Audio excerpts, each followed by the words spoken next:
Nai madzibaba, inga ndanyatsotaura wani netsitsi neunyoro kuti ndauyawo kupati ikai ndakamirira muprofita wamai Rambanepasi. Ndini family doctor vevanhu ava kava, saka ndiri kufanira kakupinda mukati imomomoka. Aiwa varume, ngatisapedzera nenguva ka. Mukuti muri doctor here kana kuti muri muprofiti? Reketa zvinozwika manduwe, nokuti makasadaro hambapinde baba. Handiziwe baba. Unomapepe udokta wokutaura here iwewe? Baba, ini handisi dokta wenyama mazvinzwaka. Ndiri chirembo wedenga ini. Dhamureta dzese dzinorira pandiri panapa, saka musaite zvekutamba neni handitika. Tati ndivhurirewo kanhaya varume. Muri kuda kuti ndisvike nyama yapere here? Zvakandofanana nezvemunhu waMwari. Kwai mukujiwa humba umu. Maakunyepa manje. Ingoni zvanzi vakatenga mabhabhaki sausage wani. Inzwaika baba, handiti mimi ndimi security panapa. Soka ndokumbira mudedzeka iye neJehu Rambanepasi wachoka. Umudzi kuti madzibaba sibhineji vasvika kavari pagedhi. Alright. Miratoni. Right. Ndinyepe madzibaba. Ame vano birthday wako musha vanobvepi? Makandotadza kureketa chete, tikupa punzumurana panapa. Vanobva kwaMutokoka. Kunonzi kwaDandara uko. Ndivhurirei baba. Ndosvika mavhorosa apera kana. Chipindai. Ndatokunyarai bakani. Pindai toni. Next. Sekuru, ndauya kasikai kuvhura. Handiti muri kuziva kuti hatina kubika here kubva nezuro. Tiringotemba kuti tichadya kuno nhasi. Saka haufa. Handiti birthday ramai Makela here nhasi. Tichadya. Naiyo shamwariyo. Birthday kudya here, ndinyepe. Saka udori basa kano kuti mai Rambanepasi wakura kaiweyo. Chouri kuda kudya chete. Makamwa ako yanda mukachita kuwawirira kuti deno ndandoboya chokudya chete.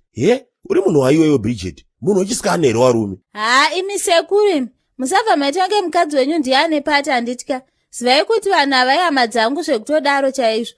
Do you know kuti ivo mai Rambanepasi vaye? Kuchisvoko vaigara kuBenson Mine uko. Panext chaipo nepedu takatodzidza tese mufungenyu. Kwana Chiunyo uko nekwana Nyamko. Iwe, nyona yako wazwaka. Yakondoningwarisira baba napa. Ndinyepe, unomatutupiki here. Noti kwari kupapa matutupiki mukati umu. Kana uribeka ukudopinda abagara wazviziya ako izvozvo. Sekuru ndinawe matutupiki hobo kani. Ndivhurirei ndipinde kana yamana. Ndofunga zvakibva manje. Asi ndikufanira kuzoratidzwa kuti ndindisaira mukuru wana Jehu Rambanepasi kana ndapinda mukati imomo. Ndombozvidiwa chere nezvokusaya chokudya papati. Kumba kwedu uribe chokudya kauko. Iwo shomorenga kuti chokuziya mukati imomo ndinonzara bakani. Saka ndikazonzi speech manje asawira. Ndichatodini kwenini? Alright. Tetekerai wanhumi. Ndinisaira mukuru wababa namai Rambanepasi. Amai wamuri kuona awakawa. Mukadzi wasaira wangu naJero. Wakakurira pamhera chapopo mukwasha wangu nhomba. Pachiswa apo paBenson Mine. Saka ndanoti ndiwatsunhurire kabodzi kako bhavhudhe raori. Nyasuno wakatenimendo ipo wasvitsa makore awo wasvitsa. Ndikuyaziva kuti mangani. Saka nchabva ndemba kapi kwenini? Right. Ndazoziva manje. Ndichawaimbira aka. Doro rawo mubikiwa, ayere mubikiwa, doro rawo mubikiwa, mubikiwa, doro rawo mubikiwa, mubikiwa, doro rawo mubikiwa, mubikiwa, wakaribika nombwizhu, doro rawo mubikiwa, wakatenga kwanahola. Doro rawo mubikiwa. Kodedza, ndopamuri zvenyu pagedhi pana pamakazvitinya zvenyu kudai so. Wedemse? Iwe, nyongona wako wazwaka. Ndiri abambo wako inini. Umauite ushomo wazwaka. Ndiri busy kupinza vanhu bakani pamusuwo panapa. Kwaipa kudiwa vanhu vakawandisa papati amai waMikela, mukadzi wasaira wangu naJehu Rambanepasi. Shotiro ikweyo. Akuse security ndiani ye? Iyi pati yanga chinzi mwana wese. Yanga sina na limit. Asa munonzwa zvataura namakuru wani kani? Iwe, zvatauriwa zvokutodini ushomori.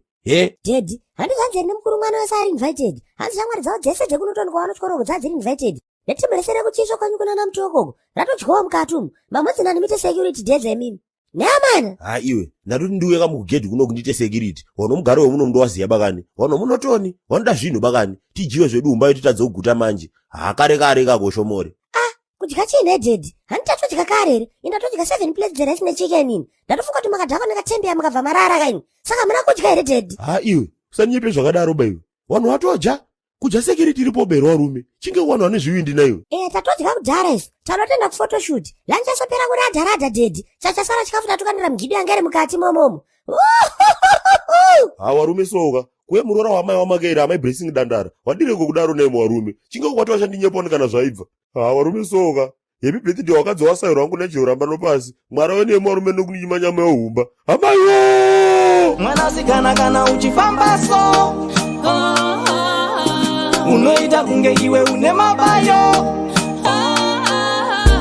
asi wakakurira kunesno kubarana so